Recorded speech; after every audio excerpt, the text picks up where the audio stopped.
Hari ini kita mau belajar tentang kingdom culture.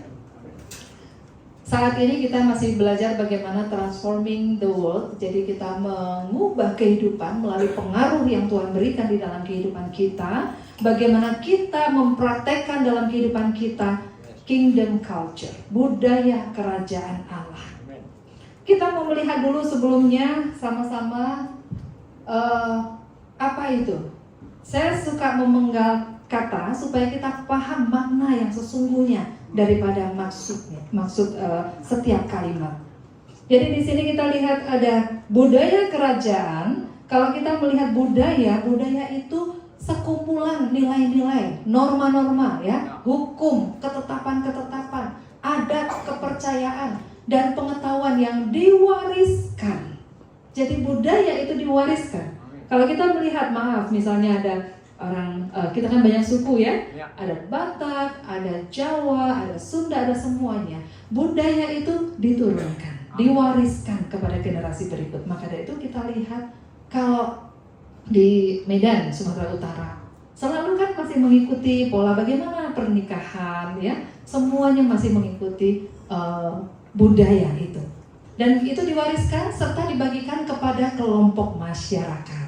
Jadi kalau budaya itu sifatnya akan diikuti secara korporat, secara besar, tidak ada yang sendiri. Kalau sendiri itu karakter, ya, itu karakter. Mungkin kita di sini udah belajar juga karakter. Nah, kalau kita mau belajar hari ini mengenai budaya kerajaan, nah kita melihat kerajaan itu pasti semua tahu ya. Kerajaan itu adalah suatu negara atau teritorial atau wilayah yang mana pemerintahannya dipimpin oleh seorang raja. Dengan konsep ini kita melihat bahwa arti daripada budaya kerajaan itu sendiri adalah bagaimana nilai-nilai atau norma-norma kepercayaan itu diterapkan dan diaplikasikan, dilakukan di dalam suatu kerajaan. Baru kita bisa melihat sebuah budaya kerajaan.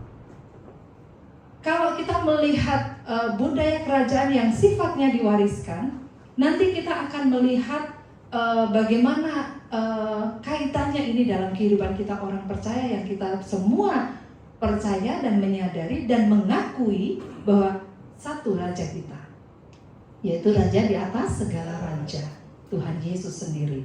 Kita akan melihat bagaimana Dia memerintah dan memimpin setiap kita semua yang adalah warga kerajaan Allah. Di sini kita lihat bahwa kalau raja itu memimpin, artinya raja itu memiliki memiliki satu power yang mutlak. Perkataannya adalah hukum, perkataannya adalah norma, dan perkataannya harus diikuti oleh seluruh warga masyarakatnya atau seluruh rakyatnya. Suatu ketika saya ingin melihat sebentar. Kita pernah dengar eklesia, pernah ya? Kalau kita lihat, sebentar saya lanjutkan dulu di sini. Eklesia itu dipisahkan dari kata ek dan kaleo. Ek itu artinya keluar dan kaleo itu artinya dipanggil. Ya, ini dari bahasa Yunani kuno. Nah, eklesia adalah orang-orang yang dipanggil keluar. Jadi orangnya siapa aja, terserah bagaimana yang memilih. Ada proses, ya. Kalau kita melihat bangsa kita pun sebetulnya ya, ada DPR, ada itu semuanya ada sebuah proses sehingga mereka bisa duduk mewakili rakyat gitu untuk berdiskusi dengan apa yang menjadi pemimpin kita, harapan, visi, misi dan semua yang harus dilakukan. Jadi di sini adalah orang yang dipanggil keluar untuk duduk sebagai dewan kota dan membantu dalam sistem pemerintah. Ini sudah ada sejak zaman Yunani kuno. Zaman Romawi, zaman dulu itu sudah diterapkan dan digunakan. Nanti kita akan lihat kapan di Alkitab mulai mengangkat hal ini. Kita lihat di Matius 16. Matius 16 itu ayat 18 dikatakan gini. Dan aku pun, Tuhan Yesus ya, aku pun berkata kepadamu, engkau Petrus, Dan di atas batu karang ini aku mendirikan jemaatku, dan alam maut tidak akan menguasainya. Di dalam bahasa lain dikatakan, dan aku akan mendirikan jemaatku. Ini maksudnya apa? Maksudnya adalah gereja. Saudara dan saya berdiri di atas batu yang teguh tidak tergoyahkan, yaitu adalah juru selamat kita, batu penjuru. Kita berdiri di atasnya, dan Tuhan mau kita dibangun di atasnya supaya apa? Tuhan memiliki satu tujuan. Sama seperti gini, ketika mungkin kita agak pelan-pelan ya, ketika bangsa Romawi pada zaman itu adalah bangsa yang paling kuat. Kemudian raja di Romawi memiliki dewan-dewan kota, yaitu adalah orang-orang yang memang dipilih untuk berdiskusi, memikirkan bagaimana kerajaannya akan terus berkembang, dan semakin luas. Itu yang sudah terjadi. Jadi ketika Matius 16 ayat 18 ini muncul, murid-murid ketika Petrus dikatakan seperti ini, bagi mereka ini bukan sesuatu hal yang baru. Karena apa? Kurang lebih sudah 400 tahun eklesia ini dijalankan dari zaman itu. Jadi bagi mereka itu udah luar kepala, kata eklesia. Sekarang bagi kita pun, ini juga kita sudah harus luar kepala. Saudara dan saya diutus oleh Tuhan untuk menjadi dewan-dewannya Tuhan. Untuk apa? Mewakili suara Tuhan, hati Tuhan, maksud Tuhan, tujuan Tuhan kepada dunia ini. Saudara dan saya semua diutus oleh Tuhan. Sehingga salah satu budaya yang penting pada masa itu adalah memperluas kerajaan. Nah, dewan-dewan itu nanti salah satunya ketika mereka duduk, mereka harus memperluas wilayahnya dengan cara apa? Berperang. Jadi tidak ada yang merebut suatu kekuasaan dalam tanda petik, tidak ada yang merebut kekuasaan dari kuasa gelap untuk dibawa kepada terangnya yang ajaib dengan kuasa Tuhan melalui kita kawan sekerjanya. Tidak ada yang tanpa perang. Ini menggambarkan sebuah budaya. Nah, budaya pada saat itu ketika mereka duduk, kita akan menyerang bangsa A, kemudian kita akan menyerang bangsa B. Kita akan merebut kekuasaan supaya kerajaan diperluas. Tujuannya itu, memperluas kerajaan. Inilah gunanya dewan-dewan kota pada saat itu. Dan siapa yang maju berperang? Bukan dewan kota, tetapi jenderal-jenderal yang akan maju dengan para prajurit. Mereka yang akan berperang. Kemudian mereka akan berdiri di atas pintu gerbang, di depan pintu gerbang, dan akan menyuarakan, buka nggak kira-kira pintunya? Gitu kan? Kalau pintu itu dibuka, mereka masuk dan mereka merampas, mengambil jarahan dan semuanya, memerangi yang ada di sana. Tetapi kalau mereka tidak membuka pintu gerbang tidak dibuka, yang mereka lakukan adalah mendobraknya sampai tujuannya tercapai, yaitu mereka masuk dan menguasai area wilayah itu. Dan apa yang terjadi ketika area wilayah itu dikuasai? Berarti musuhnya ditaklukkan. Musuhnya ditaklukkan dan kemudian mereka tuh dipermalukan. Gitu. Mereka diseret, diarak, dipermalukan, dilucuti, istilahnya mereka benar-benar dipermalukan. Nah, kemudian bagi para tawanan yang ada di sana atau bagi masyarakat yang ada di sana yang tidak memberontak, ya, mereka akan dideklarasikan oleh sang jenderal. Mereka akan dideklarasikan, saya dari kerajaan Romawi, dan kerajaan Romawi adalah kerajaan terbesar pada saat ini. Tapi saya akan memberikan bagi kamu kesejahteraan, saya akan memberikan bagi kamu damai, saya akan memberikan bagi kamu kesuksesan, keberhasilan, dan keamanan bagi masyarakat, bagi rakyat di sini, selama engkau mau ikut saya. Artinya, kalau mereka dengan sukarela tunduk kepada kerajaan Romawi, mereka jadi bagian dari kerajaan Romawi, dan kerajaan Romawi diperluas, dan mereka mengikuti aturan raja Romawi pada waktu itu. Kenapa saya menjelaskan ini? Supaya ada gambaran dalam diri kita. Saudara dan saya dibawa sama Tuhan untuk menjadi jenderal-jenderal perangnya Tuhan, dan juga untuk menjadi eklesia. menjadi dewan kota, artinya saudara dan saya sangat penting bagi Tuhan. Kenapa penting? Karena Tuhan akan berbicaranya sama kita.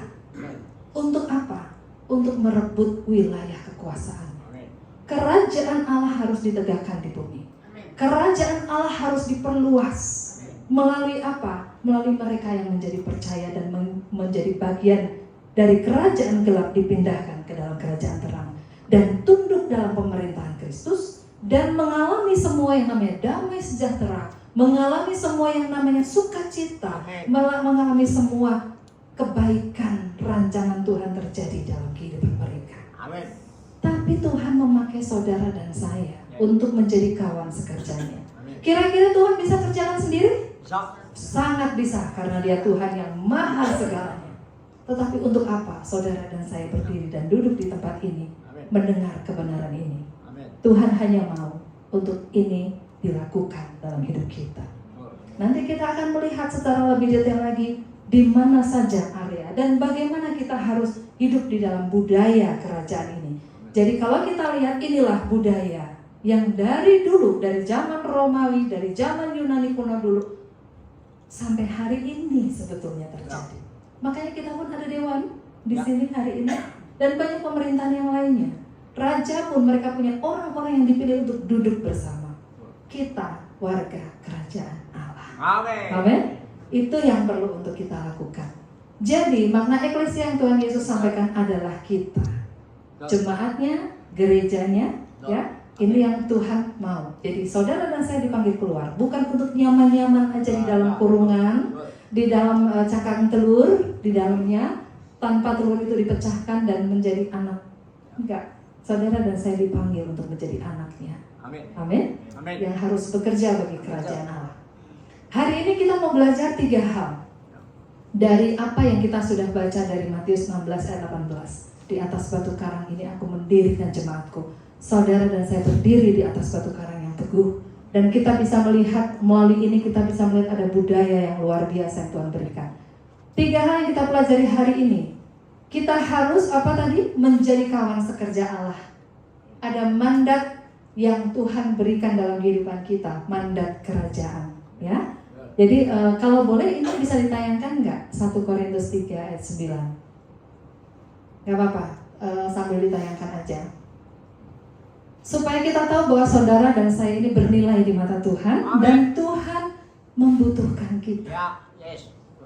Kita bisa sangat bersyukur untuk hal itu.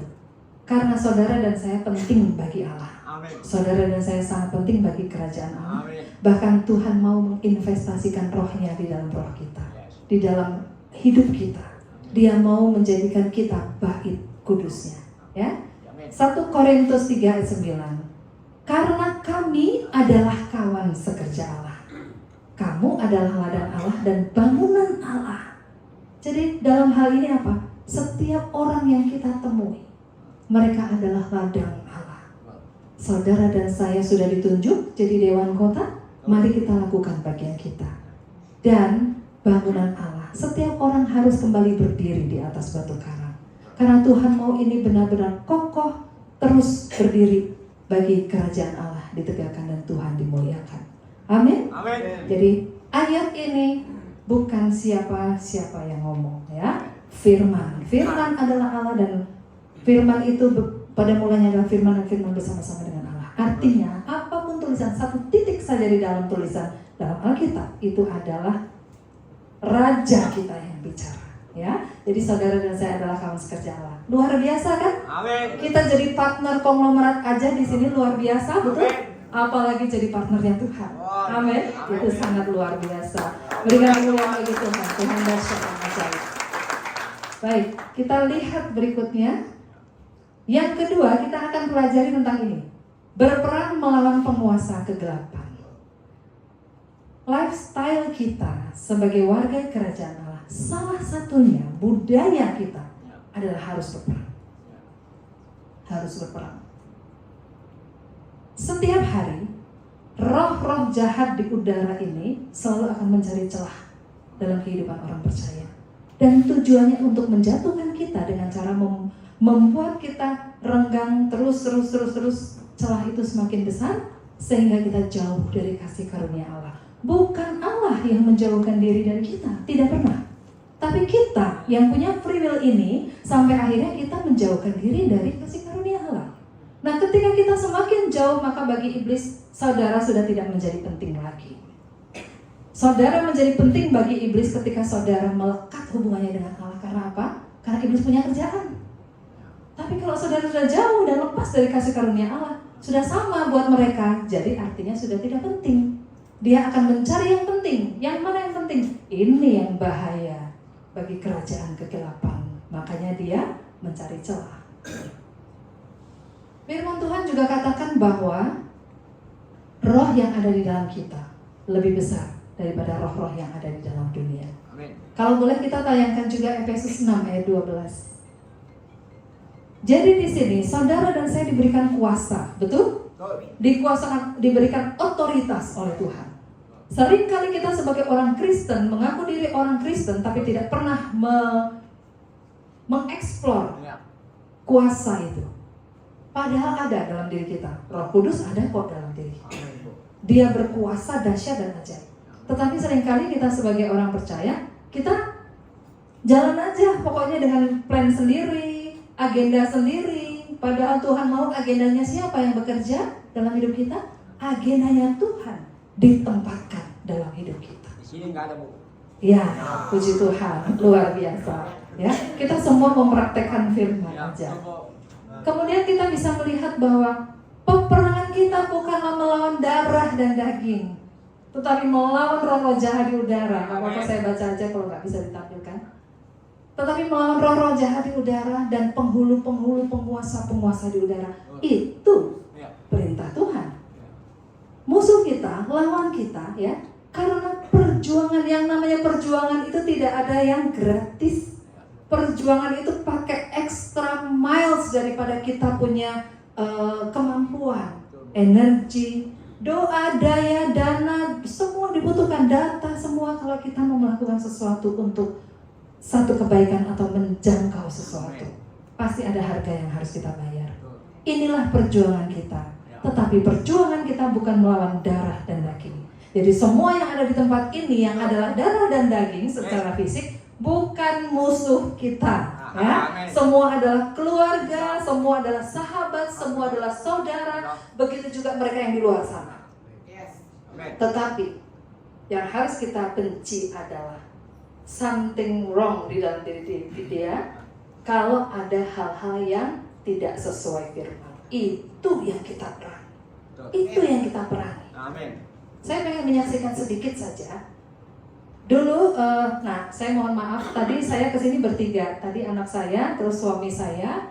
Nah, hanya karena waktu mau masuk Cianjur ditelepon ada yang urgent di Bandung dan suami saya harus segera kembali. Jadi suami saya cuma ngedrop saya sampai sini dan akhirnya maaf harus kembali lagi ke Bandung. Gitu. Saya satu ketika dulu ketika kami masih hidup dalam, ya belum dalam Tuhan lah ya. Gitu. Kan semua pasti mengalami itu. Karena semua dulunya dari kerajaan terang, ya, nggak ada satu-satunya dari lahir langsung kerajaan terang, kan? Gitu. Tapi intinya ketika waktu itu kami memang suka istilahnya dugem lah kalau bahasa sekarang, ya, gitu. Ketika tahun 2000 saya bertobat, suami saya belum bertobat. Tapi pada satu ketika suami saya masih suka kedugem terus, gitu. Kalau udah pokoknya segala macam lah. Jadi dari siang tuh udah main kartu, udah mulai malam itu pergi ke diskotik gitu, pulangnya pagi jam 5 dan segala macam gitu. Tapi saya pada saat udah bertobat, yang tadinya sama-sama, saya bertobat duluan. Terus akhirnya karena saya tahu dunia itu, jadi saya tidak bisa kan ngomong sama suami gitu, "Pak, jangan, nggak boleh." Oh, mana ada istri bisa larang-larang suami seperti itu, ya kan? Nggak ada. Pada dasarnya di dalam segala hal, dalam suami istri itu tidak ada suami yang mau dikalahin dalam perdebatan oleh istrinya. Pada dasarnya begitu. Akhirnya dengan beberapa value-value yang akhirnya saya belajar daripada kebenaran firman Tuhan, akhirnya saya hanya terus berdoa. Kita punya kuasa, Tuhan dari tempat ini. Amin. Tangan ini bukan tangan saya. Tangan ini adalah tangan Tuhan yang melepaskan berkat untuk suami saya dimanapun dia berada saat ini Tuhan, malaikatmu menjaga dia, engkau memberkati dia, aku mengasihi suamiku. Tapi kalau ada hal-hal tidak benar yang dilakukannya Tuhan, mari Tuhan engkau ampuni. Saya berdoa atas nama suami saya pada saat itu. Dan terus secara fisik tetap apa yang dilakukan suami saya tidak berubah pada awal-awalnya. Terakhir, tanpa perkataan, tapi oleh kesalehan hidup istrinya, suami dimenangkan. Artinya dia sendiri tanpa saya banyak ngomong, dia sendiri akhirnya berpikir bahwa ngapain ya seperti itu, udah akhirnya berubah sendiri. Nah, tetapi apa? Kita percaya kepada Tuhan. Amin. Bukan soal percaya kepada suami, karena suami tetap manusia kan? Betul. Tapi kita percaya kepada Tuhan yang bergerak dalam hidup suami saya. Dan Tuhan yang berjanji tidak pernah meninggalkan dia. Sekalipun dalam lembah kekelaman, sekalipun dalam situasi yang tidak benar, mata Tuhan tetap tertuju karena apa? Tuhan punya rancangan dalam hidupnya. Amin. Begitupun Tuhan punya rancangan dalam hidup kita semua di tempat ini. Apa yang menjadi pergumulan kita hari-hari ini, percayalah Tuhan sedang mengarahkan wajahnya lebih khusus kepada kita. Amin. Kemarin ketika saya sampaikan di satu persekutuan di Bandung, ada persekutuan publik gitu ya. Terus satu ketika saya minta saya untuk bawa firman di sana. Memang sudah secara rutin berkala. Terus terakhir di akhir tahun ada yang kesaksian. Ada yang kesaksian gini. Bu Pendeta, ini 2004 ini adalah tahun yang paling buruk buat saya dari semua tahun-tahun gitu. Oh kenapa? Wah banyak sekali yang saya alami yang tidak menyenangkan dan tidak pernah saya pikirkan. Akhirnya kami sharing. Terakhir saya bawa sedikit firman yang mengarah kepada hal itu. Artinya apa? Sebetulnya ketika engkau dan saya mengalami pergumulan, justru engkau harus bersyukur karena Tuhan sedang dekat sekali dengan engkau. Tuhan mengarahkan wajahnya, fokus memandang kepadamu. Tapi kalau semua fine-fine aja, cek diri kita. Apakah Tuhan sedang mengarahkan wajahnya sama kita? Gitu ya. Akhirnya itu boleh menguatkan. Puji Tuhan. Jadi mari kita semua di tempat ini juga terus mempraktikkan firman, karena ini adalah kebenaran yang sebenar-benarnya. Amin. Baik. Kita lihat, kita masuk ke slide yang berikutnya. Kita akan bahas juga yang ketiga. Bahwa nilai-nilai budaya ini, budaya kerajaan ini dimulai dari perubahan apa? Pola pikir. Ya, kalau kita ikut Tuhan, ya, pola pikir kita tidak pernah berubah. Ya, gimana? Kita nggak bisa melakukan sesuatu dengan benar. Tuhan maunya kita memiliki tunduk dalam pikiran, perasaan Kristus. Kita lihat Roma 12 ayat 2. Di Roma 12 ayat 2 ini kan apa sih? Berubahlah oleh pembaharuan budi. Ya, berubahlah oleh pembaharuan budi. Nanti kita akan bahas di 7 gunung. Gak apa-apa, boleh slide selanjutnya aja. Oke, nah kita bahas sedikit tadi mengenai kawan sekerja Allah dengan mandat kerajaan ya. Semua yang ada di tempat ini diberikan mandat kerajaan. Amen. Bukan hanya pendeta. Amen. Semua orang percaya. Amen. Karena pertama, orang percaya adalah dewan kota. Amen. Orang percaya adalah gereja yang harus berdiri di atas batu karang. Dan orang percaya harus mempraktekkan yang namanya budaya berperang. Amen. Memerangi roh-roh jahat di udara. Mungkin yang ada dalam suami kita. Mungkin yang sedang turut campur andil bekerja dalam diri tetangga kita. Kita nggak pernah tahu. Kita rasanya udah benar. Kok dia kok begitu terusnya? Udah perangi aja. Blessing, Tuhan mau apa? Kasihi musuh, doakan dia, lakukan. Dan itu adalah budaya kerajaan. 1 Korintus 3 ayat 9. Karena kami adalah kawan sekerja Allah, kamu adalah ladang Allah, bangunan Allah. Ya. Nah ini tadi kita udah sampaikan tentang eklesia ya. Gitu. Jadi apa? Orang percaya itu dipanggil untuk menduduki tanah yang dimilikinya. Percayakah bahwa bumi dan seluruh isinya ini milik Tuhan? Tapi ketika Adam dan Hawa jatuh, apa yang terjadi? Diserahkan kepada kegelapan. Betul? Karena itu Tuhan datang. Karena itu Tuhan lahir, Tuhan mati di kayu salib untuk saudara dan saya, rebut kembali miliknya yang mau percaya dan mau turut dalam karya pekerjaannya. Untuk sampai apa? untuk sampai Matius 6 terjadi ayat 10. Jadilah kehendakmu di bumi seperti di surga. Itu tujuannya Tuhan. Ketika kita berperang dan merebut area kekuasaannya, yang tadinya itu adalah milik Tuhan, yang akhirnya dilepaskan dan diserahkan kepada iblis, maka kita tahu bahwa dunia ini semakin hari akan semakin bertambah jahat. Karena apa? Karena memang begitulah yang memang sudah digambarkan Tuhan, sudah ada di dalam desainnya Tuhan. Makanya banyak kata-kata yang di firman mengatakan bahwa banyak yang harus dituai, pekerjaannya dikit. Padahal banyak yang harus dituai, bayangkan. Sampai ke ujung bumi loh mandat kerajaan itu diberikan Tuhan. Ya, tapi apa? Pekerjaannya sedikit. Jadi yang paling penting bagaimana kita mau yuk merespon bahwa saudara dan saya adalah DPR-nya Tuhan. Kita. Saudara dan saya itu benar-benar berkualitas, dibuat oleh Tuhan. Sangat. Dan kita bisa melihat di sini, kalau orang percaya dipanggil Tuhan untuk menduduki tanah yang dimilikinya dan menjajahnya, karena apa? Harus berperang. Kita tetap harus berperang, merebut.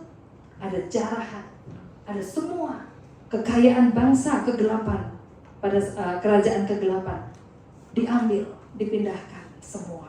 Kalau bisa jangan ada sedikit pun yang tersisa, semua pindahkan ke kerajaan terang, karena Tuhan mau memberkati. Selama ada dalam kerajaan gelap, Tuhan tidak bisa memberkati dengan caranya. Karena apa? Karena Tuhan adalah kudus. Jadi semua juga harus kudus. Tuhan adalah terang, jadi semua harus sama. Gelap dan terang tidak bisa bersatu. Ya, dan tidak ada abu-abu juga. Jadi keputusan ada tangan saudara dan ada tangan saya. Jadi inilah rencana Tuhan yang sesungguhnya, mengembalikan kerajaan Allah di muka bumi. Dan Tuhan membutuhkan saudara dan saya. Amin. Yang kedua tadi kita belajar tentang apa? Berperang melawan penguasa kegelapan. Karena perjuangan kita bukanlah melawan darah dan daging, sekali lagi, selama itu adalah darah dan daging, bukan lawan. Catat.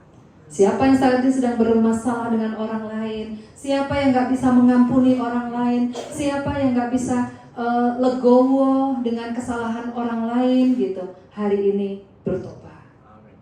Karena tidak ada waktu lagi. Siapa yang bisa menjamin setelah keluar dari tempat ini saudara masih aman-aman saja? Kita nggak ada yang tahu.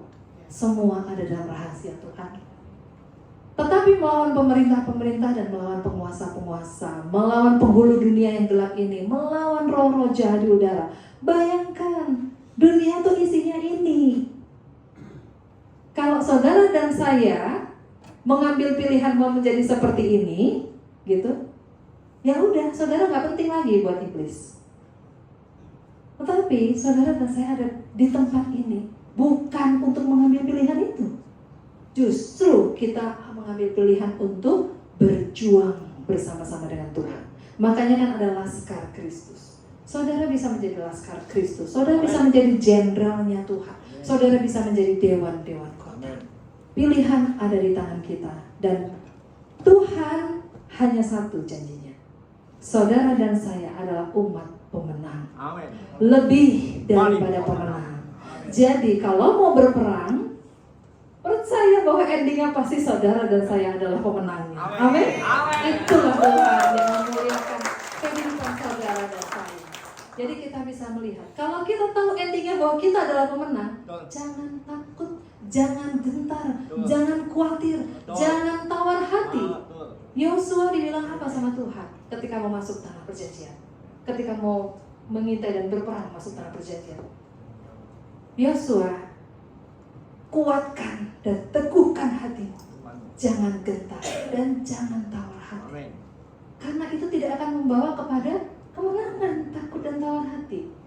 Tahu nggak saudara, makanan iblis itu apa? Ketakutan saudara, kekhawatiran saudara, ketidakyakinan saudara terhadap firman.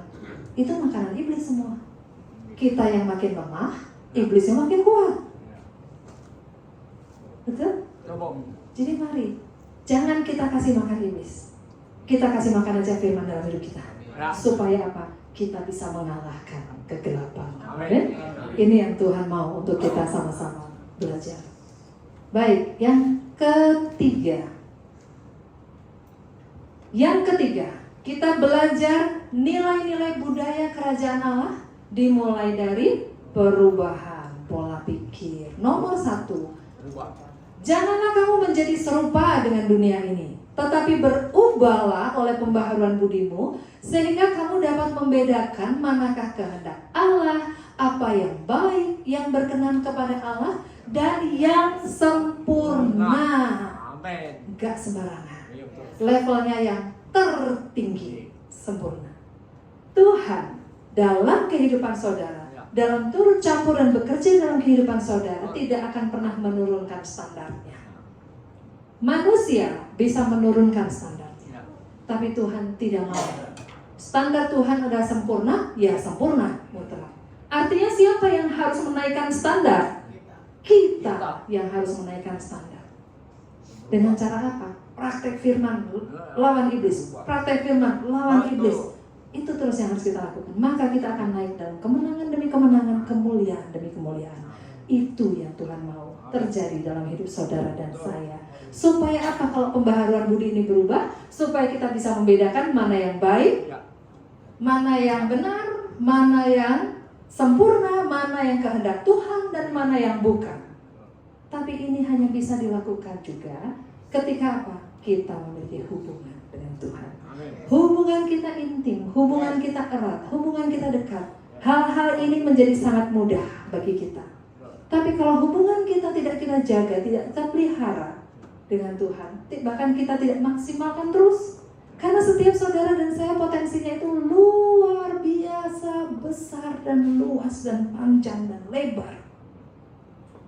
Tapi ketika kita tidak mau menggunakannya, sama seperti laut mati. Danau Galilea kita tahu isinya banyak sekali ikan. Mungkin yang udah ke Israel juga lihat, banyak sekali ikan. Tapi apa bedanya laut mati? Adakah kehidupan? Tidak ada. Karena apa? Dia tidak mengalirkan. Memang laut mati ada dataran paling rendah, sehingga dia tidak keluar lagi. Tetapi tidak ada kehidupan di sana. Tapi oleh karena kebaikan Tuhan, Tuhan itu selalu baik dan baik. Tetap ada manfaatnya, garamnya bermanfaat. Ya, tapi masalahnya ada kehidupan apa enggak? Itu persoalannya. Tidak ada, karena tidak ada yang bisa hidup di sana. Hidup saudara dan saya, engkau diberikan potensi yang besar, luas, luar biasa, tetapi kita tidak menggunakannya, maka kira-kira yang invest sama kita senang enggak? Enggak. Sama. Kita juga invest atas sesuatu, tapi kalau misalnya kita tidak mengembangkan, ya yang ada adalah nantinya rugi. Nah, jangan kita buat kerajaan Allah rugi karena kita. Jangan buat kerajaan rugi karena sudah memilih kita. Jangan pernah. Karena itu mari kita tetap jaga semua poin-poin ini. Tuhan memberkati kita semua. Biarlah kemuliaan hanya bagi nama Tuhan. Saudara dan saya praktekkan firman. Kita harus menjadi gunung pengaruh di ketujuh pilar. Ya, A sampai G. Ada yang hafal? A sampai G. Ada yang hafal? A, business, church, development of the poor, education. F-nya family, G-nya government and politik. Semua harus punya pengaruh di ketujuh gunung itu. Amin? Amin. Inilah saudara dan saya, budaya kerajaan Allah harus kita tegakkan. Amin. Dan dilakukan, dialami. Tuhan Yesus memberkati. Tuhan berkati dan saudara saya Tuhan.